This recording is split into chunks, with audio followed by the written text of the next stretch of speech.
Good evening, folks. Thank you for joining us for the second installment of our 18th annual Moccasin Bend lecture series. I'm Tricia Mims, Executive Director of National Park Partners of Chickamauga, Chattanooga, and Moccasin Bend.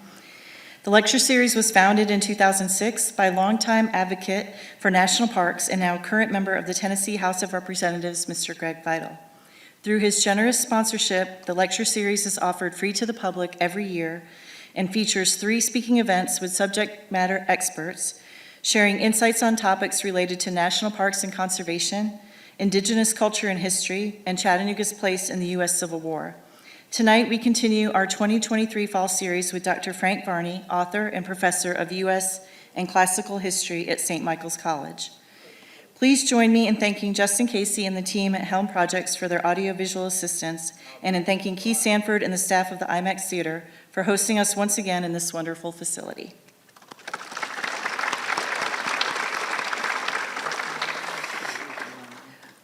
Locally, your Chickamauga and Chattanooga National Military Park is truly an amazing historic and cultural resource, offering over 9,000 acres and 80 miles of trails to explore. Nearly 1 million people visited Chickamauga and Chattanooga National Military Park, including Moccasin Bend National Archaeological District, in 2022, providing an economic impact exceeding $81 million and providing for 991 private sector jobs. In addition to forming the stories that shaped our city, our national park continues to be a major contributor to our local economy and our quality of life. With us tonight is Park Superintendent Brad Bennett, just back from a 6-month assignment working on partnership programs in the regional office. Please join me in thanking Brad and the team at Chickamauga and Chattanooga National Military Park for their dedication to the stewardship, interpretation, and preservation of these national treasures.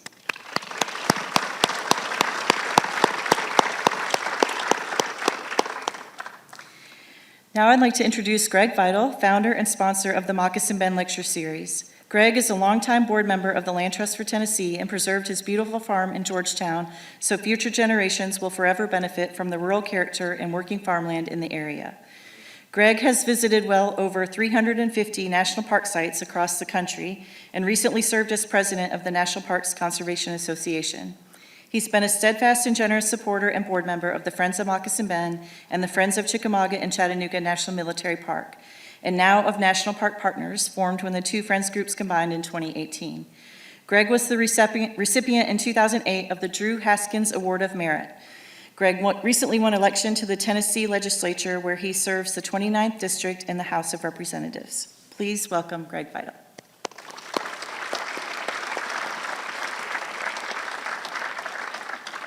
Well, thank you, Tricia, and thank you all for joining us tonight.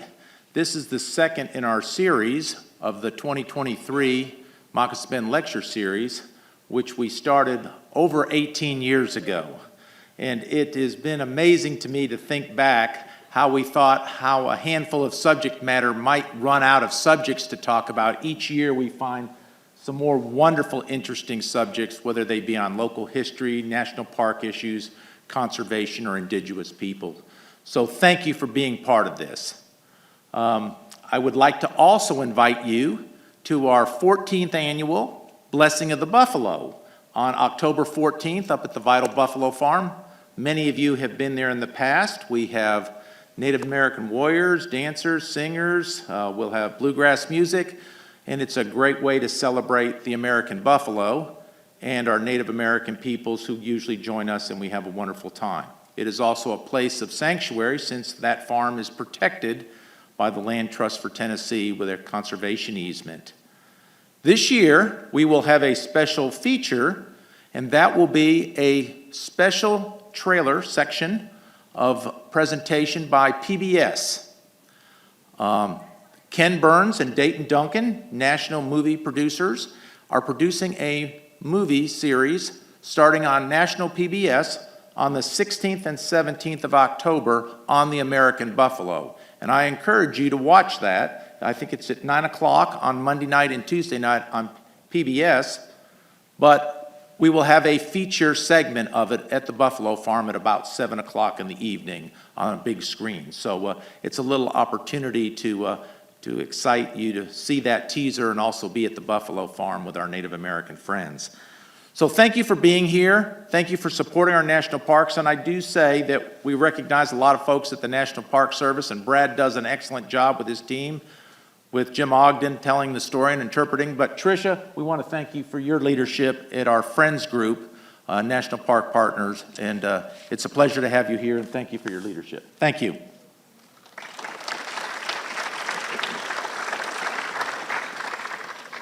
Thanks so much, Greg. We certainly are appreciative of all of your support over the years. And again, 18 years to have a speaker series running that long with 3 installments every month that Greg's mother, Rita, has never missed a single one. I know Miss Rita, she's like our mascot. She's seen them all. She's seen them all, and that's wonderful. And one more date to remember, on Monday, November 13th, will be the final installment of our 2023 series with Richard Sneed, the Principal Chief of the Eastern Band of the Cherokee Indians. So mark your calendars if you haven't already for that date as well.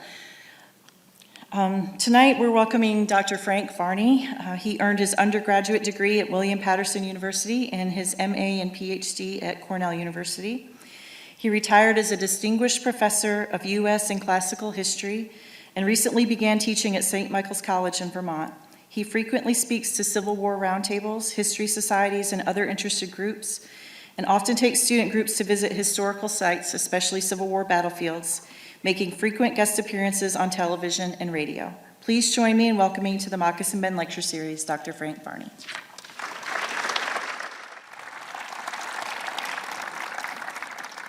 Thank you very much. And folks, thank you very much for having me here. I really appreciate it. Okay, I have written 2 books on Ulysses S. Grant and his relationship with the history of the Civil War. This is the title of the second book, but it's not really my talk tonight is going to be kind of an amalgam of a few elements from each book relating primarily to the fighting around Chattanooga. I'm going to back up just a little bit into some of the earlier aspects of the Civil War just to give you some context. I realize that living where you folks do, a lot of you are probably very familiar with the history of this area and quite a few of you the Civil War, but just in case. Okay, this was Winston Churchill. History will be kind to me, for I intend to write it. The thing is, it could have been a whole lot of people said that, including Ulysses S. Grant. The issue that we have essentially is that Ulysses S. Grant's memoirs are incredibly readable. Now you figure that'd be a good thing. And in some ways it is. The problem is, too many people have taken Grant's memoirs as a historical document. Nobody's memoirs are a historical document. They are one person's view, one person's story of their role. We seem to understand that in general terms when we discuss historical memoirs, but perhaps because of the context of Grant's memoirs, we've forgotten. He was dying when he wrote them. He was bankrupt for one of about 3 times in his life. And his good friend Mark Twain had convinced him that there would be a market for his memoirs. When you're a former president, you have really cool friends. I guess Mark Twain would certainly be one. So Grant started a race against the clock to finish his memoirs. He was in incredible pain. He was dying of esophageal cancer. He couldn't take morphine because it dulled his senses too much to write, so he took cocaine. That enabled him to dull the pain. He had to sleep sitting up. And his memoirs, he stopped writing them with the end of the Civil War. That's where the memoirs stopped. They don't discuss his presidencies. And he died not very long later, a matter of days. They were being published in serial form in Century magazine as he was writing them, and they were attracting an enormous readership. And when the memoirs were issued in hard copy, they sold out immediately. They've never gone out of print. As I said, they are very readable. The problem is his memoirs, no one's memoirs, should be the final word when we discuss history, because other people had their own story to tell. And often those stories directly contradict what General Grant said. Okay, this is him here. Now I don't dislike General Grant at all. In fact, when I began my research, I would say I was kind of a fan, if there is such a thing among historians, and I still admire the man in some ways. The problem is, I just think we have taken his word for too much of the history of the Civil War. I started studying the Civil War when I was about 11 or 12 years old. My dad's business partners gave me Civil War books for my birthday. And by the time I got around to researching and writing it myself, I thought I had a pretty good handle on the major events of the war. So you can imagine my surprise when I started doing primary source research and discovered that a lot of what I thought I knew turned out to be a lie. Okay, Battle of Shiloh. This was in April 1862. It was the largest battle fought in U.S. history up until that time. Ulysses S. Grant was leading a campaign to capture the important railhead of Corinth, Mississippi. And he was waiting at a place called Pittsburgh Landing on the Tennessee River for another Union army under the command of Don Carlos to be able to link up with him. When that happened, Grant would assume command of both armies and advance on Corinth. The problem is, he became complacent. He assumed that the Confederates would not attack him, and he was wrong. In fact, the day before the attack was launched, Grant had sent a telegram to his immediate superior, Henry Halleck, and he said, "I do not anticipate an attack being made in this position, but I will be prepared if one happens." Unfortunately, he was not. Now, Grant lied about this. Historians pretty much accept the fact that, yes, the guy was surprised. Grant, however, would go to his grave denying that. Well, here's the problem. If we kind of wink at the fact that, okay, he won the battle, so the fact that he was surprised isn't really relevant, we're ignoring the fact that he didn't tell us the truth. Ask yourself this. If someone lies to you once, do you ever completely trust them again? Or do you always have a tendency to kind of wonder, are they telling me the truth this time? Well, the problem is Grant gets caught in lies not once, but multiple times, and yet he seems to get a pass. He said in a letter to his father, written after the battle, and this letter wound up in a number of newspapers, "We could not have been better prepared had they sent us written notice 3 days in advance that they were about to attack." Which leaves us with a number of questions. Then why were you not entrenched? Why were you not patrolling? And why, when the attack came, were you, General Grant, 8 miles away on the wrong side of the river, not in telegraphic communication with your army? When the attack was launched, he hurried to the battlefield. He assumed command. He held the line closer to the river. As you can see, his units had to fall back. The next day, reinforced by Buell's army and by a division of his army, which had been camped farther upriver, he counterattacked and he won the Battle of Shiloh. So maybe the reason he gets a pass on his untruth is because he won the battle. This is not somebody trying to excuse a defeat. What it really is somebody trying to cover up a mistake, and people do that. I'm not saying that Grant is a terrible human being. What I'm saying is he is a human being with all the flaws and fallibilities that come with that. This is Major General William S. Rosecrans. He and Grant served together during the war early on, actually up until about 1863. Rosecrans was a highly intelligent man. He could be difficult to get along with, but he was overall a good Army commander. And he was an Army commander. This is not just some subordinate officer. He commanded Union armies in 5 battles in the war, and he won 4 of them. The one he lost was, well, here, the Battle of Chickamauga.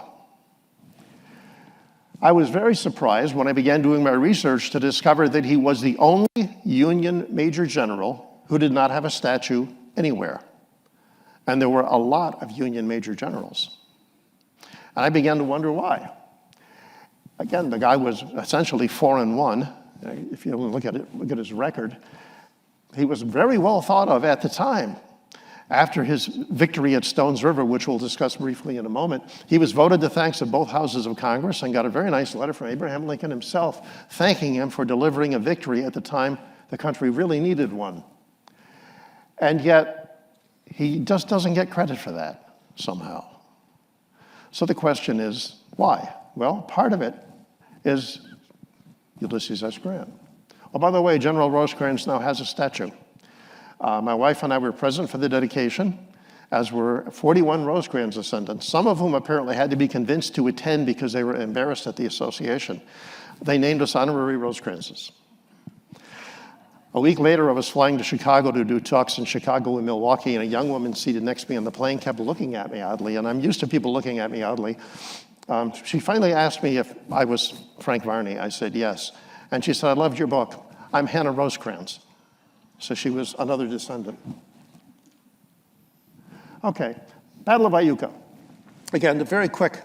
There's a lot more information on these things in the books, but this is in the first book.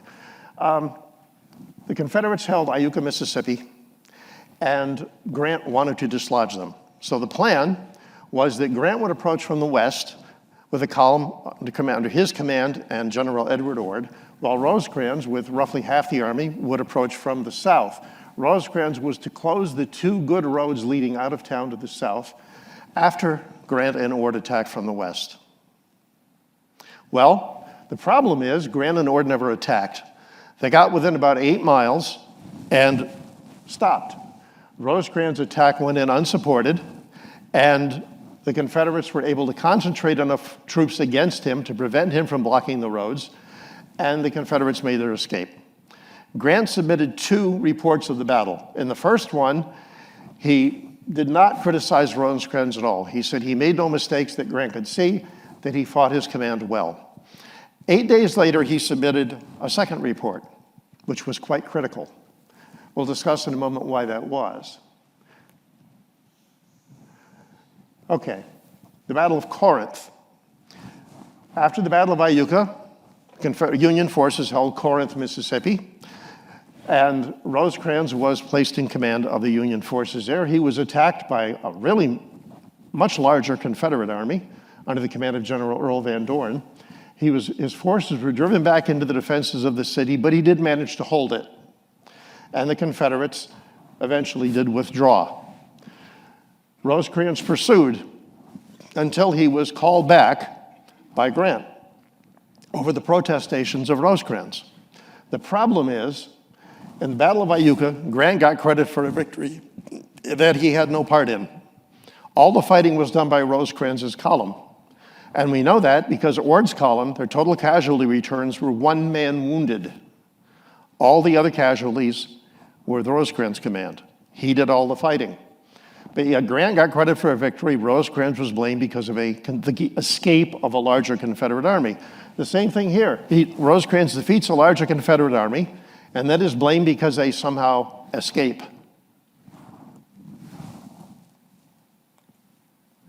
Okay, I mentioned the 2 reports that Grant submitted of the Battle of Iuka. The first praised Rosecrans, the second criticized him. I think this gentleman had a lot to do with that.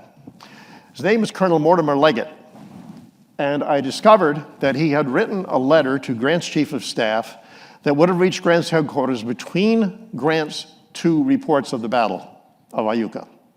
And in the letter, he claimed that Rosecrans, or someone in his command, was responsible for articles appearing in Cincinnati newspapers. Cincinnati would have been about Rosecrans' hometown, reporting that Grant was drunk in command in the Battle of Iuka. Well, it's possible, I suppose, but he offered no evidence that Rosecrans was responsible for them, and there were Ohio units with Ord's column. So it's possible that Rosecrans said it. It's possible that someone else said it.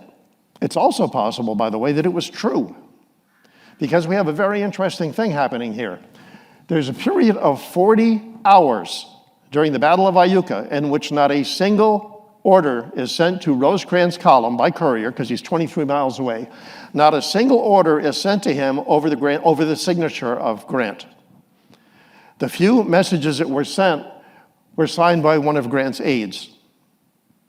And then the 2 aides got on horseback, rode 23 miles to Rosecrans' column to find out what the orders were supposed to be, what was supposed to be happening, what was the plan. Well, you would think that since they had just left Grant's headquarters, they would know that. without having to ride 23 miles to find out. There's also an interesting letter in the Rosecrans papers, which are in UCLA in Los Angeles, and sent by an officer who was a staff officer with Ord's command, so he was with Grant's headquarters, and later served under Rosecrans. And the letter said General Grant was at his at his headquarters in Burnsville during the Battle of Iuka. Did he have any idea where his army was? So something very odd was going on. Well, according to Colonel Leggett, Rosecrans was responsible for rumors that Grant had been drunk, which may have been rumors, may have been true, we don't know. And the bottom line is it doesn't matter. It doesn't matter if Grant was drunk. It doesn't even matter if Rosecrans said that Grant was drunk. It matters that Grant believed Rosecrans had said it, because that poisoned their relationship. So this relative nonentity in the greater scheme of things may have had a lot more to do with the history of the Civil War than we realized. Stones River. This was a battle won by Rosecrans, an independent command at the time, considered an important victory. Grant minimized it to Lincoln. Late in the war, Grant was at a cabinet meeting, and Lincoln was telling his cabinet members about a dream he'd had the night before. And he said, every time I've had that dream, the next day I've gotten news of an important victory. And he rattled off 3 or 4, including Gettysburg, and he included Stones River in the list. And Grant interrupted the President of the United States to say Stones River was not a victory. And Lincoln said, on that we will have to disagree. Well, the strange thing is, it tends to not be treated as a victory. You read many of the books on the battle, and it seems as though it just sort of happened. The Confederates attacked Rosecrans, and they fought for a couple of days, then the Confederates withdrew. And it's usually treated as either sort of a bloody draw, or if it was a victory in the very marginal sense, for which Rosecrans had really nothing to do with it.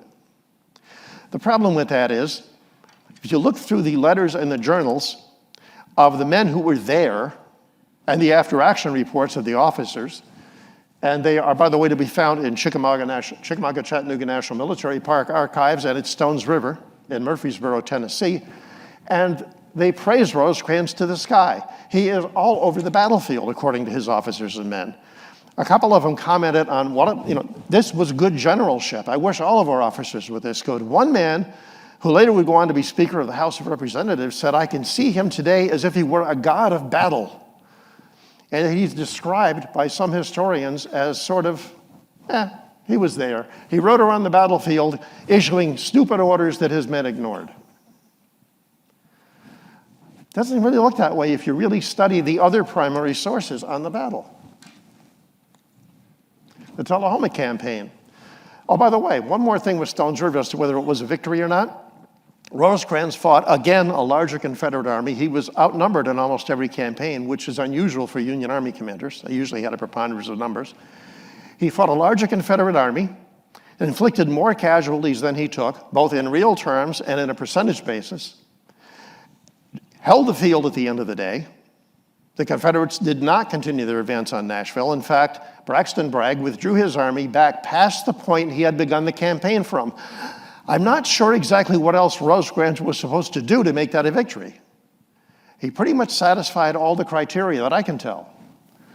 Tullahoma Campaign, a masterpiece of organization and maneuver. It is studied in military academies in Europe to this day.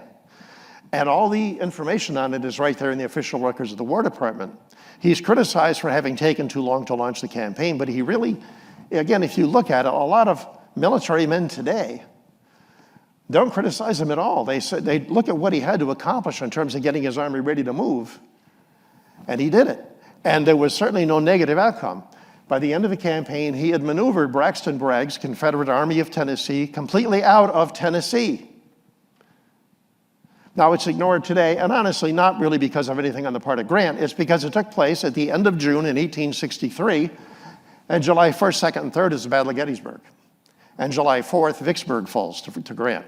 So as Rosecrans himself said, pardon me, I'm afraid this campaign will be ignored because the history of it was not written in letters of blood. And he was accurate. He's not saying that bitterly, but he's accurate. Okay, which brings us here, Chickamauga. Okay, once again, Rosecrans was outnumbered. And part of it was because of a lack of support that he should have gotten. Knoxville is not all that far from here, as I'm sure you know, and Ambrose Burnside's Ninth Corps was in Knoxville. He was given repeated orders to link up with Rosecrans' army. He never moved. He even ignored a direct order from the president, Abraham Lincoln, who said, "Go to General Rosecrans' assistance with all dispatch." 3 days later, he said, "I will be making a move soon." This was a week after he'd gotten his original orders. He never did move. Also an issue was Grant, by this time, as I mentioned, had taken Vicksburg and essentially had sort of settled in around Vicksburg and wasn't really doing much of anything except what he needed to do, which is resupply, re-equip, reinforce his army. The problem was he was ordered to operate on Rosecrans' strategic right, so the Confederates could not send reinforcements to oppose Rosecrans, and Grant didn't move. He was ordered to send as many troops as he could spare to help Rosecrans. He sent one division over a week after he got the original orders. In fact, Grant would later claim, well, the telegraph from Washington to my headquarters was down for a week. Well, it's possible that that's true, but I find it very surprising that nobody in Washington, D.C. in the War Office noticed that no responses were coming from Grant's headquarters for a week. There were messages going back and forth to other headquarters every day. And oddly enough, after the Battle of Chickamauga, Grant's telegraph went up quickly enough for him to get his orders to go to Chattanooga and take command. So again, something odd going on. Now, Rosecrans was defeated at Chickamauga. There's no doubt about that. On the other hand, it's not nearly the route it's often depicted as. A few years ago, I was on a panel at Chickamauga National Military Park. I've been there quite a few times. I was there with Lee White, who's a historian and a ranger there, and with a couple other historians, including Dave Powell, who has written a couple of excellent books on the Battle of Chickamauga and on Chattanooga. And we did a battlefield walk at the end of it. We took people around. And one of the questions we were asked was, what would have been the difference in the outcome of the battle if Rosecrans had won the battle? And we looked at each other, and not really a lot, except probably a difference in the casualty numbers. Because at the end of the battle, Rosecrans held Chattanooga, which was the object of the campaign in the first place, to capture Chattanooga so it could be used as what it became, the gateway to the South.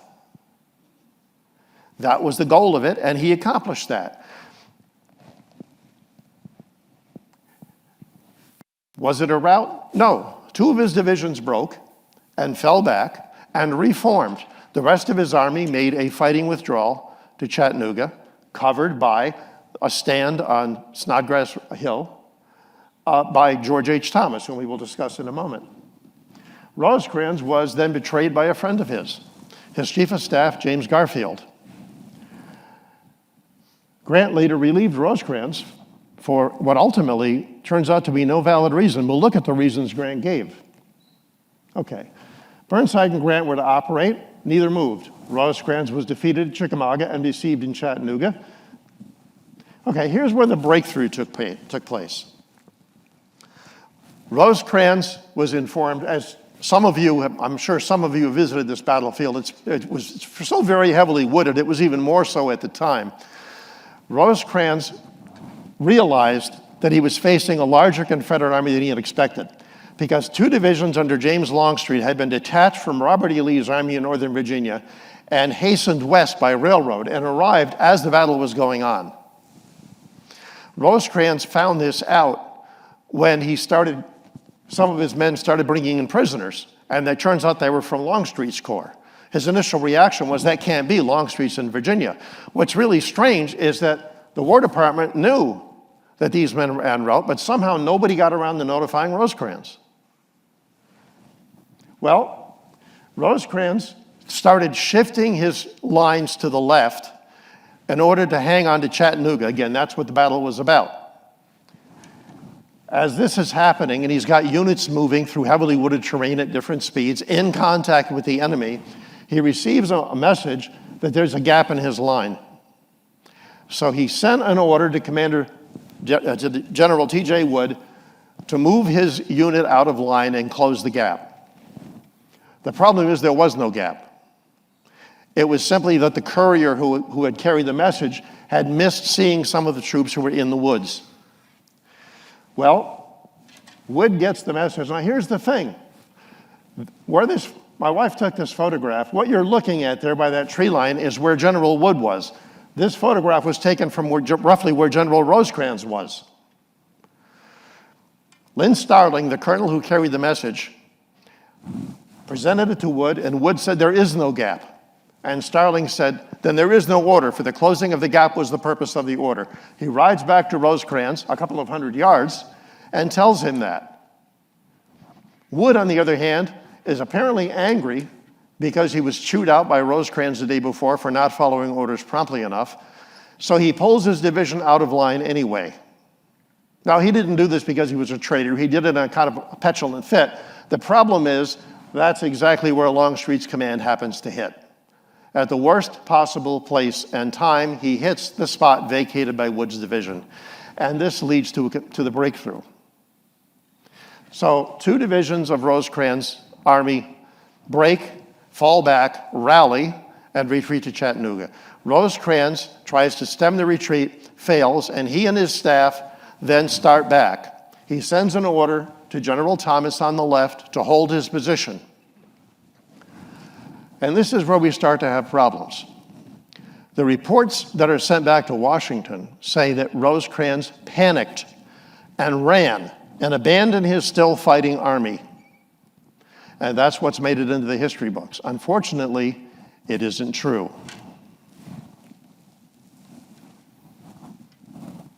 There were several witnesses to this, supposed witnesses. They're cited in history books. The problem is, most of the men who were there, Rosecrans staff officers, said, no, that isn't what happened at all. Of those who did say that's what happened, if you look, none of them are credible witnesses. Here they are. On the left, Assistant Secretary of War Charles Dana, who had been sent to Rosecrans headquarters by Edwin M. Stanton, Secretary of War. He and Rosecrans did not like one another, which was not an exclusive club. Stanton didn't get along with very many people at all. Secretary of the Navy Gideon Welles referred to Secretary of War Edwin M. Stanton as a liar, a hypocrite, and a moral coward. These are 2 men who were both members of Lincoln's cabinet. William Tecumseh Sherman called Stanton a man who cherished his grudges. Well, William S. Rosecrans could have testified to that. Dana was there basically acting as a spy for Stanton to report on Rosecrans. One of Rosecrans' subordinate officers referred to Dana as, quote, a loathsome pimp. So you can see he was not well liked. He sent a telegram shortly after the breakthrough saying, it started off, Chickamauga is as mournful a name in our history as Bull Run, which of course had been the first major Union defeat of the war. And he talked about the wounded, the hospitals have been captured, the field hospitals, the artillery has been captured. Rosecrans himself may be dead or captured. Everything is falling apart. This army is going to be lost. Chattanooga is falling. Except he was wrong. He'd gotten caught up in the withdrawal of the 2 divisions. He sent a telegram some hours later to the War Department in which he said, okay, my bad. I was wrong. And he said, the hospitals, the wounded are still okay. Chattanooga is in our hands and will hold. Everything I said, I'm sorry I was wrong. And he also said, and General Rosecrans made no mistake that I can see. Somehow that telegram never gets into the history books. The first one does, but that one doesn't. So Dana retracted what he said. In fact, he would later apologize to Rosecrans years after the war for having said it. He said, I said some things about you, which if you were to tell me I was wrong, you would be right. It's kind of a weird apology, but it was an apology. Captain Alfred Lacey Huff, he's frequently cited. Here's the problem. As far as we can tell, he never said it. There are reports in history books saying Alfred Lacey Huff said he saw Rosecrans kneeling, weeping before his confessor. Rosecrans was a Roman Catholic, a devout Roman Catholic, and of course it was not a politically correct time. So it was quite okay to criticize Roman Catholics, or pretty much anybody else. The problem is, as far as I can tell, he never said it. His son said it years after the war. Now, maybe his dad had told him that, I don't know. But it's not in the Huff papers, because I've looked. It's not in any letters that the captain sent. It's not in any journal. It's not in a report. In fact, the letters he wrote home the day of the battle and the journal he was keeping said that Rosecrans behaved coolly and competently. Not that he was kneeling weeping before his confessor, unable to issue a coherent command. In fact, Captain Huff was one of several officers in Chattanooga who listed the orders that Rosecrans gave to his men. General Jacob Cox. Okay, we can discount General Cox very quickly. He wasn't anywhere near Rosecrans when this happened. He was miles away. He got it from the fourth supposed witness, James A. Garfield, future president of the United States. Rosecrans had bad luck with future presidents of the United States. He crossed swords with 3 of them. This is the second, the first, of course, being Grant. Garfield's a fascinating man, by the way. I teach a course, I'm teaching it now, on the U.S. presidency. He had this amazing ability, which just totally blows me away. He could write 2 different letters at the same time, one with his left hand and one with his right, in Latin and in Greek. I can't even imagine that. Well, he was also Rosecrans' chief of staff at the time of the Battle of Chickamauga, and his friend, or supposed friend. Well, his political career took off during the siege of Chattanooga after the battle. Rosecrans, as I said, he and his Army of the Cumberland held the city. Garfield was elected to Congress, and with Rosecrans' blessing was told to go and assume his seat. As he was preparing to leave, he was taken aside by another man we're going to discuss in a few moments, General George H. Thomas, who said, when you get to Washington, put a stop to these damned lies about Rosecrans. Because that's what was happening. They were in the papers that Rosecrans had panicked and fled. That first telegram Dana had sent was seized on by the newspapers. The second was ignored. The Chicago Tribune, in fact, once again, Rosecrans, a Roman Catholic, the Chicago Tribune said Rosecrans was, quote, wasting time counting his beads when he should have been running his army. Well, Garfield left for Washington. He assured General Thomas, when I get there, I'll straighten things out. Unfortunately, he gets intercepted.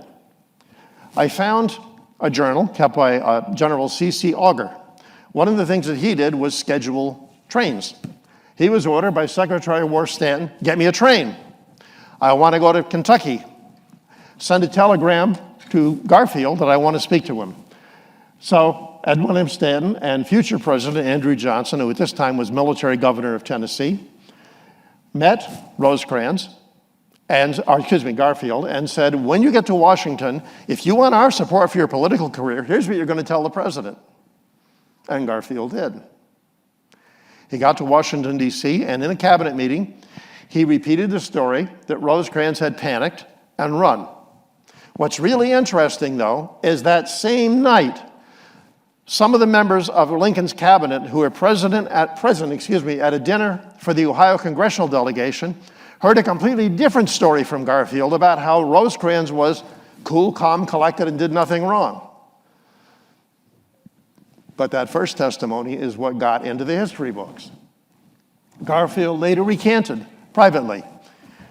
After several people had written letters to Rosecrans, and they're in the Rosecrans papers, telling him what had happened, Rosecrans simply refused to believe it. And finally, he had to, this was his friend who had betrayed him. Years later, Garfield sent a letter to Rosecrans, recanted, but again, the damage was done.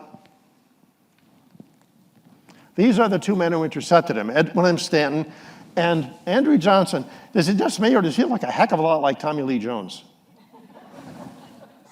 That's Andrew Johnson doing his Tommy Lee Jones impersonation. Okay, did he really panic? Well, not a single credible witness exists. There are, on the other hand, numerous eyewitness accounts, which they're in the book, but I'm not going to bother you quoting them here, but there's a lot of them saying, no, it never happened. And here's a very telling thing. Later in the war, Rosecrans is appointed to command of the Department of Missouri. All of his staff officers requested assignment to him. Okay, I don't know if we have any military personnel here, or active duty or retired, but would you request assignment to an officer who had run and abandoned you on the battlefield? I can't imagine that. All of his officers requested reassignment to them. And one of them, Calvin Goddard, when told no, resigned his command saying he would not, his commission saying, I will not serve under any other officer.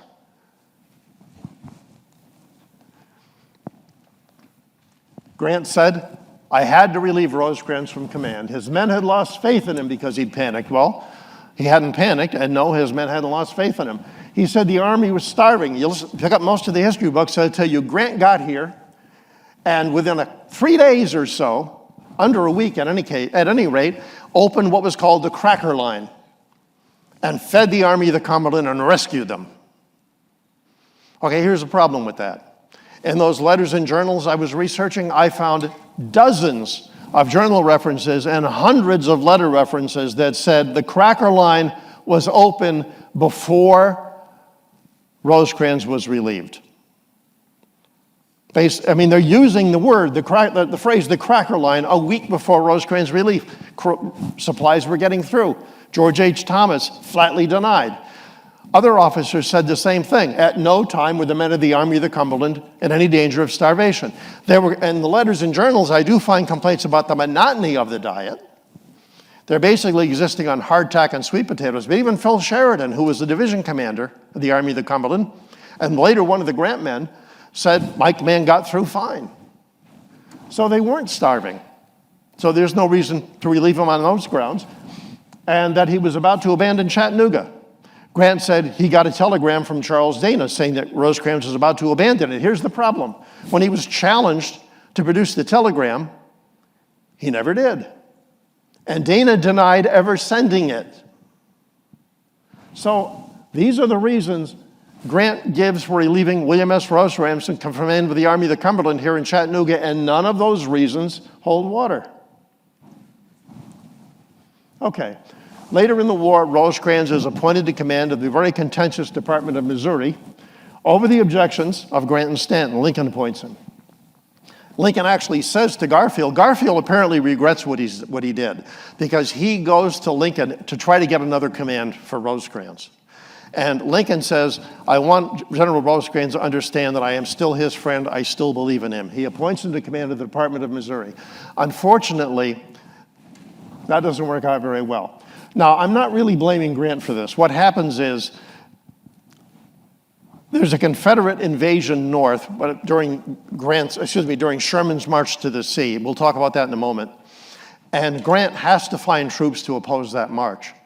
So he's pulling in reinforcements from all over, and one of the places he pulls men from is the Department of Missouri. The problem is he does this just as Confederate General Sterling Price launches a massive raid in Missouri. So almost all of Rosecrans' effective field troops are pulled out of his command, not because of a conspiracy on the part of Grant, more because of a panic attack. Well, Rosecrans does help defeat Price's raid. He's one of a couple of officers whose commands are involved in it. But he is relieved by Grant on the grounds it took him too long. And his services will be lost to the country for the rest of the war. So why? Well, there's a couple of reasons we could say. According to Grant, Rosecrans was not good at following orders. He always believed he knew better. All right, well, as I said, Rosecrans could be a difficult guy to get along with.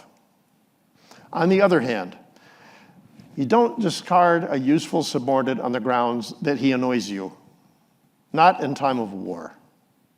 And there's other things going on here too.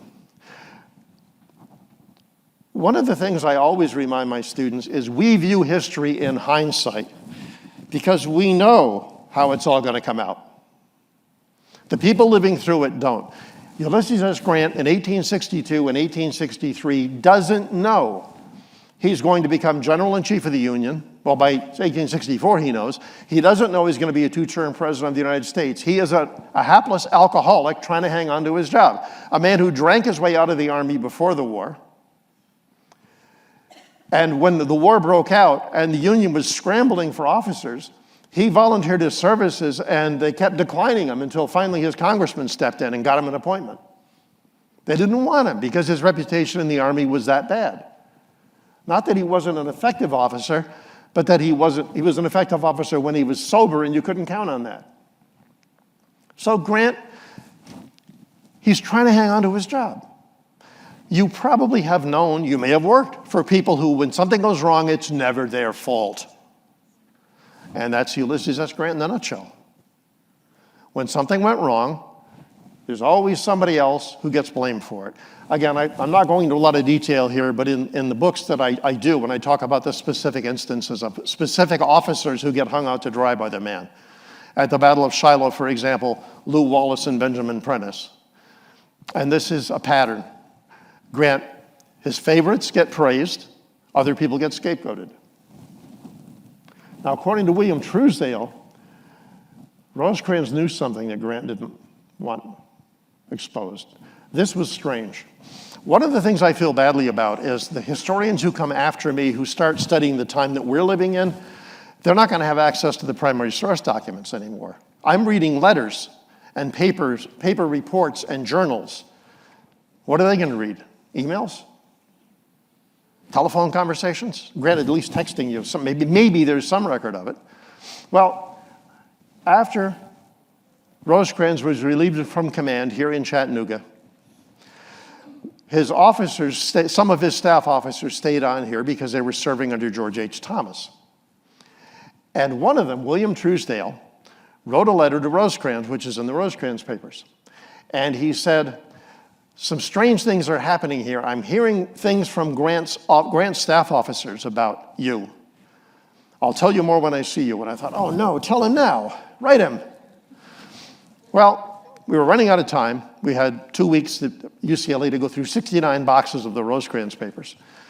And so we started, my wife was there with me, we started making notes of things we wanted photocopied and sent to us. So when I got back to Ithaca, I got this big stack of stuff. We started going through it.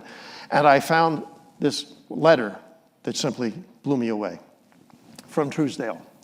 He said, I believe the problem is that there was a report of a commission that Rosecrans had established when Rosecrans, during the campaigns in the West, the Union Army was seizing cotton, contraband cotton, and sending it north to be sold to help pay for the war effort.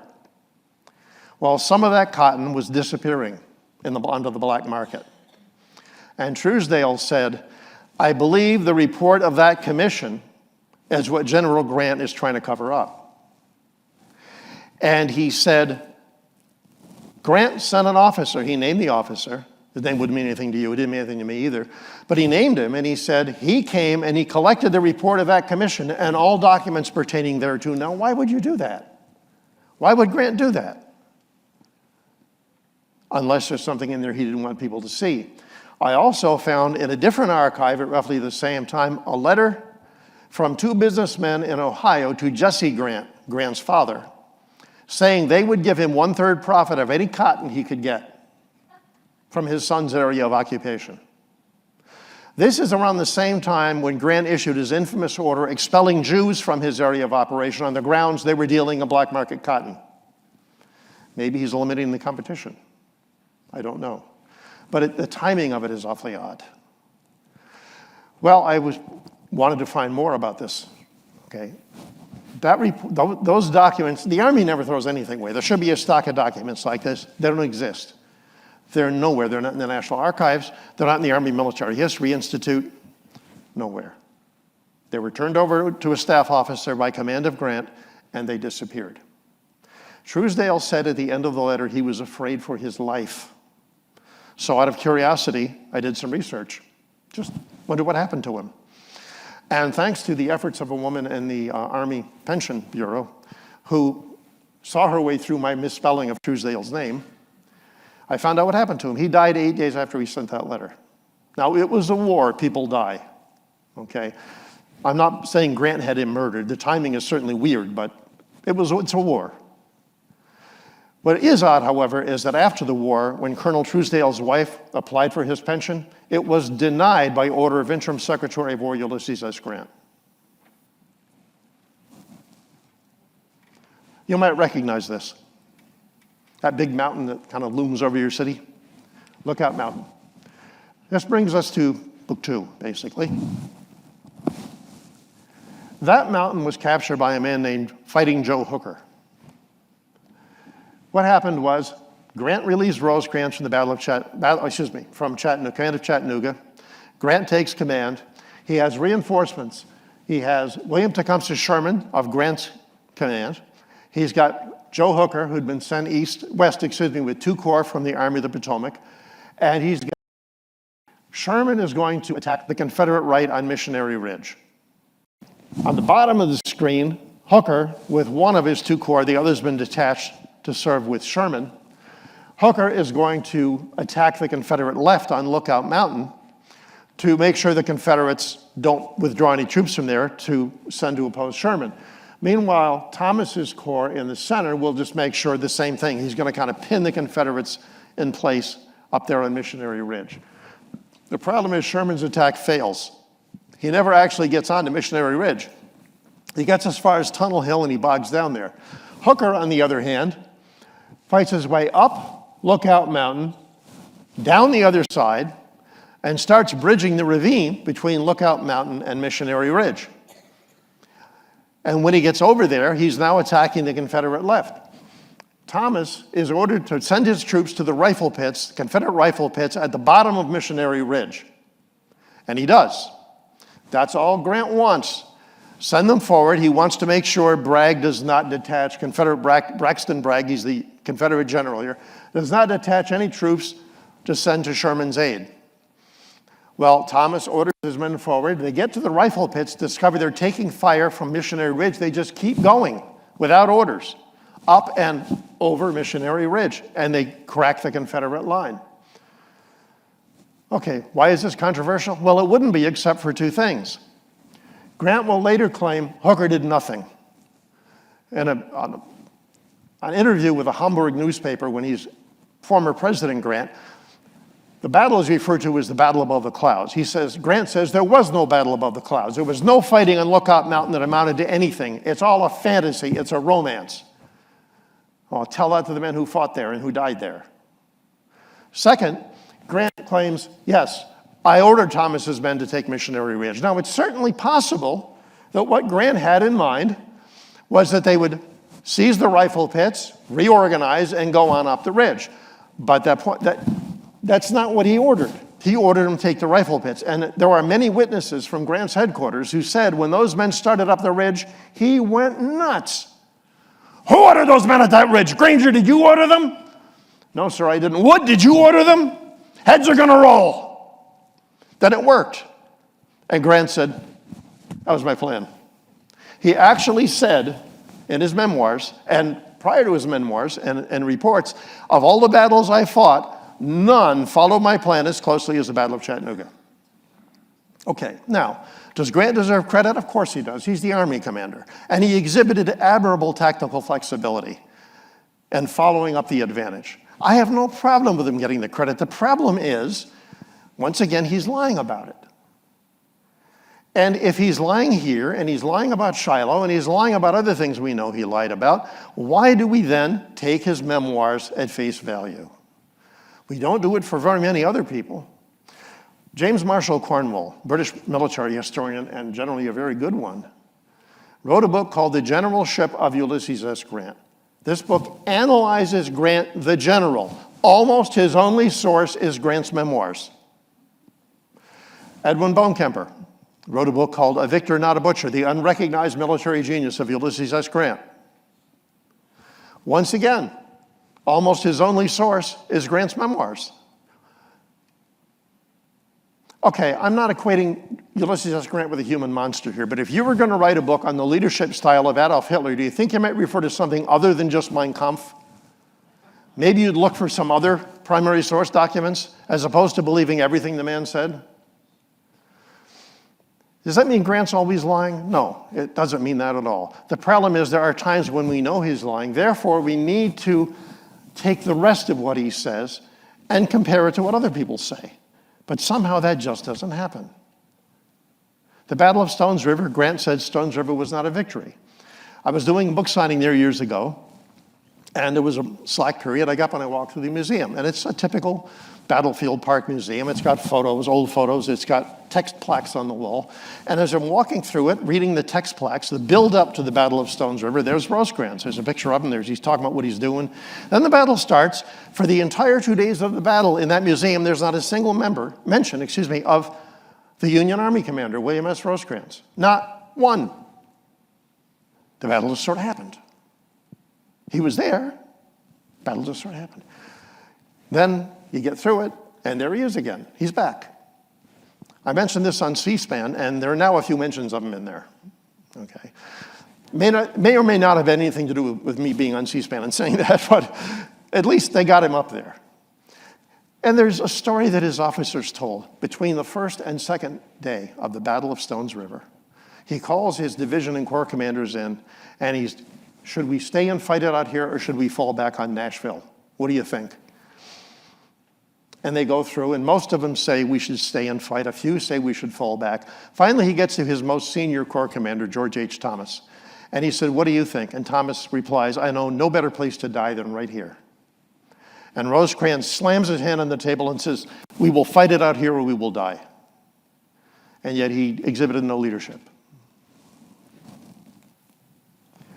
Missionary Ridge, this is from about Grant's headquarters position. Missionary Ridge, of course, much more heavily wooded today than it was then. Grant would have been able to see those men going up and over that ridge.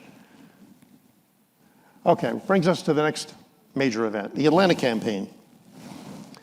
Joe Hooker and George H. Thomas, who I'm going to discuss in a moment, are very active participants in this campaign. Grant has now been called to Washington to assume overall command of the Union war effort. William Tecumseh Sherman is in charge. Hooker and Thomas, his men, do the majority of the fighting, particularly Hooker. And yet he's not present at the end of it. The Battle of Chancellorsville was Joe Hooker's opportunity in Army command, and he dropped the ball. Now, it was not all his fault. There was a Congressional Court of Inquiry held to determine there were 4 reasons for the defeat at Chancellorsville, and 3 of them were not remotely his fault. I won't go into it now. It's, again, in the book, in book 2. He performs very well here. But the main reason for his defeat at Chancellorsville was the fact that one of his division commanders, Oliver Otis Howard, ignored Hooker's orders, allowed his division to get caught by surprise and defeated, rolled up, and that led to the overall defeat of Hooker. Well, during this campaign, as they're closing in on Atlanta, General James McPherson is killed, and instead of promoting the next senior man, which was Hooker, to command that force, they jump Oliver Otis Howard past him. And Hooker resigned his command in fury. So he's not in at the end of the Atlanta campaign. And this is George H. Thomas, the Rock of Chickamauga, a very admirable man. He was beloved by his men. He was respected by his superiors, with the exception of Ulysses S. Grant. Okay. As Sherman begins his march to the sea, after the Atlanta campaign, he takes Atlanta, he starts marching on Savannah. He leaves Thomas behind with what Sherman himself describes as the misfits of my army. Basically, they're the walking wounded, they're the sick, they're cavalry who don't have horses, they're infantry who don't have guns, they're men who have failed, units that have broken. He leaves Thomas behind to hold Tennessee. That would have been okay, except that John Bell, the Confederate commander facing Sherman, realizes he can't stop Sherman's attack. So in order to try to reroute it, he marches north, heading for Nashville, figuring Sherman can't let him go. He'll have to come back and chase him. Well, Hood is defeated by forces under the overall command of Thomas, although Thomas isn't there at the Battle of Franklin, and then again at Nashville. Before the Battle of Nashville, Grant has a panic attack. As I said, he's pulling troops in from everywhere, including Rosecrans' command in Missouri, but from everywhere, any troops he can get his hands on. And he's firing off telegrams to Thomas, attack, attack, attack. And Thomas is, okay, cool down. Hood is here. I know where his army is. I outnumber him. I just have to get horses for my cavalry and guns for my infantry, and then I can attack. He's not going anywhere. If he was going to attack me, he would logically have done it by now. So he gets the horses he needs, he gets the weapons he needs, he gets himself organized. Just as he's ready to launch his attack, ice storm. So there's about a day or two when he can't. Grant has a meltdown. First, he sends a message to John Schofield, who is in Thomas's command, that I'm going to relieve Thomas and appoint you to command. Then he had second thoughts about that. Never mind.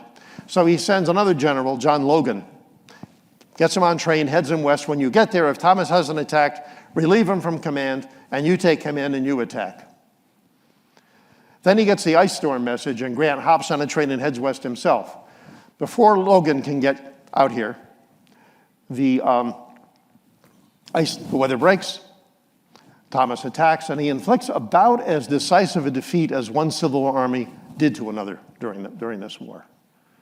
No, he doesn't destroy the army, but just total destruction of one army by another is pretty rare in military history. He breaks the back of Hood's army. By the way, the Schofield thing. I'm not going to tell you the whole story now. It's in book 2 if you're interested. The reason there's a problem between Schofield and Thomas is because of something that happened at West Point when Thomas was a faculty member there and Schofield was a cadet. And it's pretty damn scandalous. Something Schofield did, not something Thomas did. All Thomas did was be in the right. Okay. Now here's the problem. If you go onto any Civil War website today and you make a mention of George H. Thomas, just wait and see how long it takes before somebody says, yeah, Thomas is really good, but man, he was slow. Why? Why do we have that? Well, in Grant's memoirs, Grant repeats what's supposedly an amusing anecdote that Thomas, we used to say that General Thomas was too brave to run and too inert to attack. He says in his memoirs, if Thomas were in command of the Confederate defenses during Sherman's march to the sea or Sherman's attack on Atlanta, it would have been really hard for Sherman because Thomas was good on the defensive, but he could never have conducted the offensive campaign Sherman did. Over and over and over we get this Thomas was slow thing, but I don't know where that comes from. Okay, his nickname at West Point was Old Slow Trot. Why? 2 reasons. First of all, early on when he was there, he hurt his back. If you ever had a back injury, you know that you don't want to be riding a horse at any kind of speed with a back injury. So for a while, he had to do everything fairly slowly until his back recovered. Then when he was drilling cadets at West Point and mounted maneuvers, he had them do the maneuvers at a slow trot until they learned how to do it. And then they would do it at full speed. If any of you ever played sports, you know often you do walkthroughs of plays before you do them at full speed. If you play football, basketball, anything with soccer, anything like that. That's what he was doing with his cadets. We're going to do this at a slow trot until you get the hang of it. Unfortunately, that nickname stuck to him. During the Atlanta campaign, his men were always where they were supposed to be when they were supposed to be there. That's when he served under Sherman. Earlier than that, he had served under Don Carlos Buell, who never complained about Thomas being slow, and under under William S. Rosecrans, who thought the world of Thomas. Later, after the war, he said, of course he was the Rock of Chickamauga. He was my rock. He was his best corps commander. And Rosecrans was not shy about saying that. So nobody else complains about Thomas being slow. Grant does. Sherman does retroactively because he's Grant's guy. Grant complains, oh yeah, he was slow when he was serving under me too. Funny he didn't say it at the time, but there was no way Grant could impugn Thomas's courage or his ability. He was too good a general. So he did what he did to other people, like George Meade in his memoirs, and damned him with faint praise. And unfortunately, as I said, too many historians have just taken Grant at his word instead of doing independent checking. Now, they're not doing this. They didn't do this with any intent to deceive. Here's the thing. When I started doing this research, I thought I knew what happened at the Battle of Chickamauga. William S. Rosecrans overextended his army. He was attacked. His army collapsed, not just 2 divisions, but his whole army collapsed. He panicked and he ran. The Army of the Cumberland was starving until Grant took command, opened the cracker line, and saved it. I thought that's what had happened because that's what I'd always read. So what happens is, if you write a book and you use Grant's memoirs as your source, and you read a book and you cite this gentleman, you read a book and you cite them, you read a book and next thing you know, you are picking up 8 different books on a particular Civil War battle, and they're all saying the same thing. So obviously that's what happened, right? The problem is when I started tracing it back up the line, I kept coming back to Grant as the source for much of this. Does that make him an evil, horrible human being? No. It makes him a fallible human being, and it makes him a human being who has had too much to say about the history of the Civil War. He has been depended on too heavily. That's really it.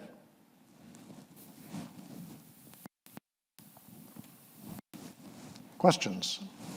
Oh, by the way, I'll put this up. If you are interested in my books, there are some flyers my wife had put out. I teach at St. Michael's College in Vermont, and that is my Gmail. You can order books directly from me if you want an autographed copy, or you can order them through the publisher, which is Savis Beatty, or obviously Amazon, BarnesandNoble.com, something like that. Okay? All right. Questions? If I can see you. Thanks.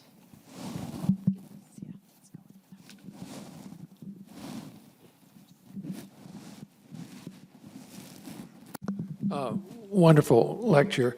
A lot of us that live on Walden's Ridge become fixated on Wheeler's Raid and the part that played, and that was a straw. I'm over here. That was the straw that broke the camel's back for Rosecrans. I'm sorry, what was the straw? Wheeler's Raid on the wagon train coming up from Bridgeport to supply the troops in Chattanooga. Mm-hmm. And that was the final straw that caused Lincoln to fire Rosecrans. But I didn't know if you put it in that same perspective or what your view was of the importance of Wheeler's Raid. Okay, thank you for that question. I came over, I'm a little hard of hearing, so if I have to walk over towards you, don't be offended. And don't be alarmed, I'm not going to attack.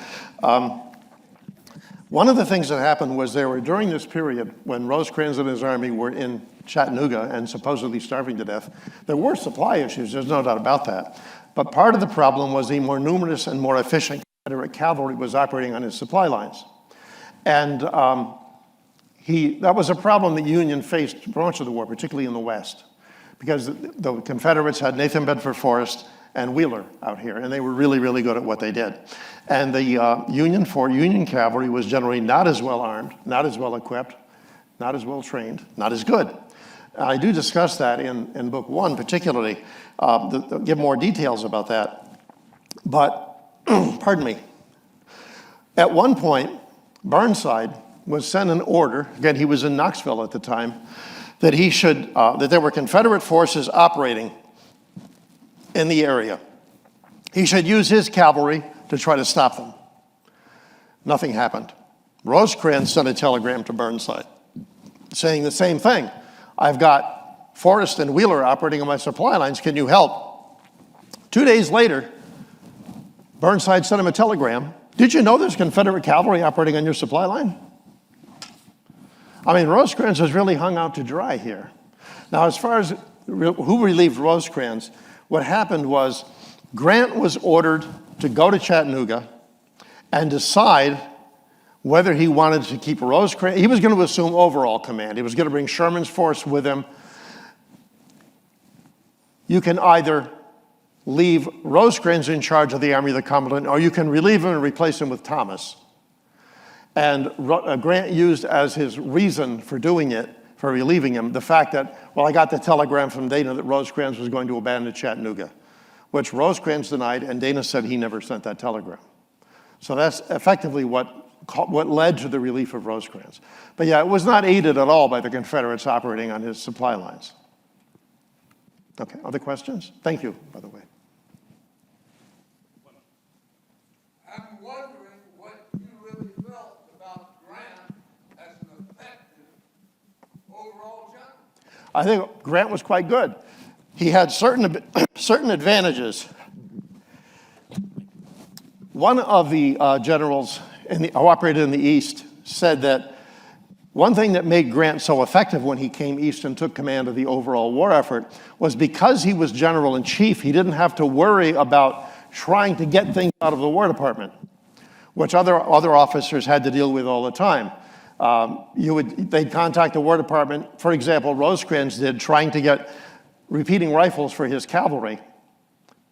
And he was told, we're going to give them out in proportion to the states. You know, you have X number of men from Pennsylvania, and, you know, we're going to do it that way.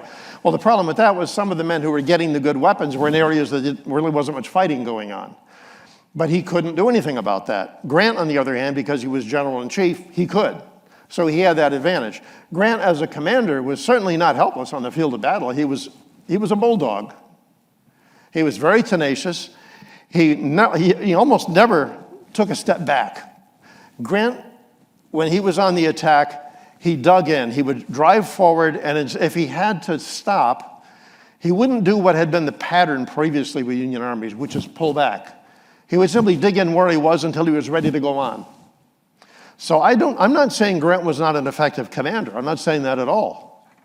What I'm saying is that there were other effective commanders who haven't gotten the credit that was due to them because Grant, among other things, took credit due other officers. For example, Grant is given credit for a victory at the Battle of Corinth. He was 58 miles away in Jackson, Tennessee. The Battle of Corinth is in Corinth, Mississippi.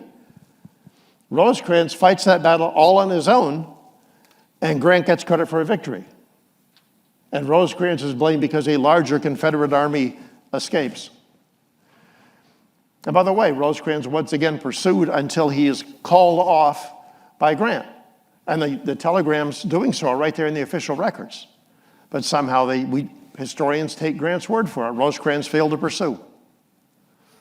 So Grant was certainly a great benefit to the Union. I'm not arguing that. What I'm saying is that there were other people who should have gotten credit who did not. Grant doesn't win the war all by himself. Other questions? Yes.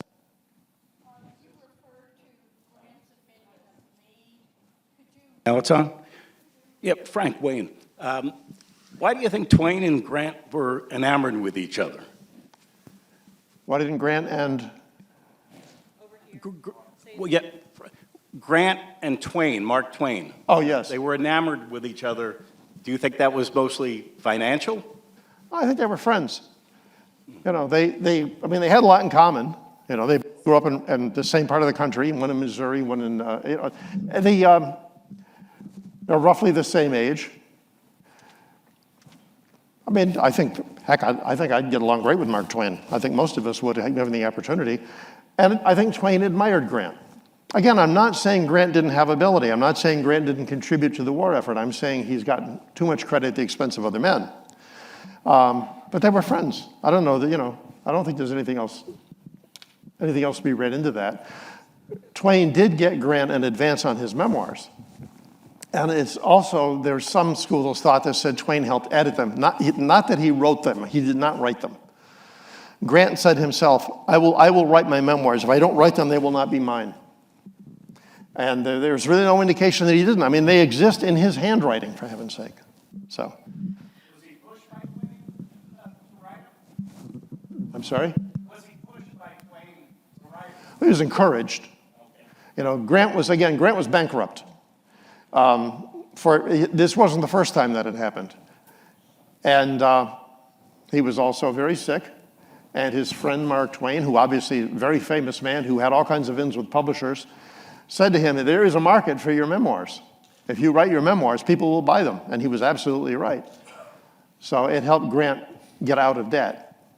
He didn't, instead of leaving his family with an enormous debt, which something in the order of a couple $1 million by today's money, he actually wound up leaving them with something instead of in a huge financial hole.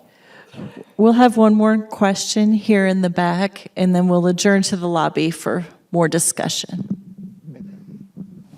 Hello. Do you believe that Grant assuming the presidency was another nail in the coffin for the history of Rosecrans? Well, the fact that Grant was president certainly enabled him to, it gave him a venue in which he could state his opinions. He was a very popular president. I would argue not a terribly good one. I mean, you look at his administrations, they were considered among the most corrupt in U.S. history. He wanted to run for a third term, and his party wouldn't let him. In fact, he was furious at Garfield because Garfield got a nomination that Grant wanted. Grant wanted, again, a non-consecutive term, and Garfield got it instead.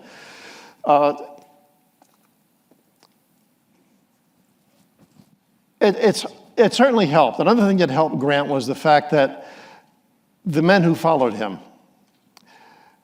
One of the main people I talk about, I didn't discuss tonight, but in book 2 was Gouverneur Kemble Warren. It was a very tragic case. He testified against Grant at an Army Court of Inquiry. He gave testimony that angered Grant. He didn't testify against him specifically, but it was obvious what he was talking about. And Grant set out to get him. And 9 days before the end of the war, after a victory, Grant had him relieved of command. Warren should have had a court of inquiry within 30 days to either clear his name or not by Army regulations in 1863. It took him 18 years to get his court of inquiry. And then 81 days of testimony dragged on for a year and a half. Warren was acquitted of all charges, but he never knew. The reason it took him so long to get his court of inquiry was first, Grant was general-in-chief and denied him. Then Grant was interim secretary of war and denied it. Then he was president for 8 years and denied it. Then Sherman was general-in-chief and denied it. And everybody knew the next person up was going to be Phil Sheridan, who was the person that Grant used to relieve Warren of command. He wasn't going to give him a court of inquiry. If Rutherford B. Hayes had not intervened, that court of inquiry would probably never have taken place. And Warren was acquitted of all charges, but he never knew, because Sherman withheld the findings until after Warren's death. Warren said, "I die a disgraced soldier," and he was buried with no military honors. It was really one of the most tragic cases of the war. And I found evidence in my research that absolutely shocked me. I am quite convinced that Ulysses S. Grant committed perjury during the Warren Court of Inquiry. On that note, thank you so much, Dr. Varney. We appreciate you. Thank you. And don't forget, November 13th, right here at the IMAX, 7 p.m., we'll have Principal Chief Richard Sneed. And August 14th, there will be chili and cornbread and all kinds of good stuff at the Buffalo Farm. So don't miss it. If you haven't been, it's absolutely beautiful. Thank you all.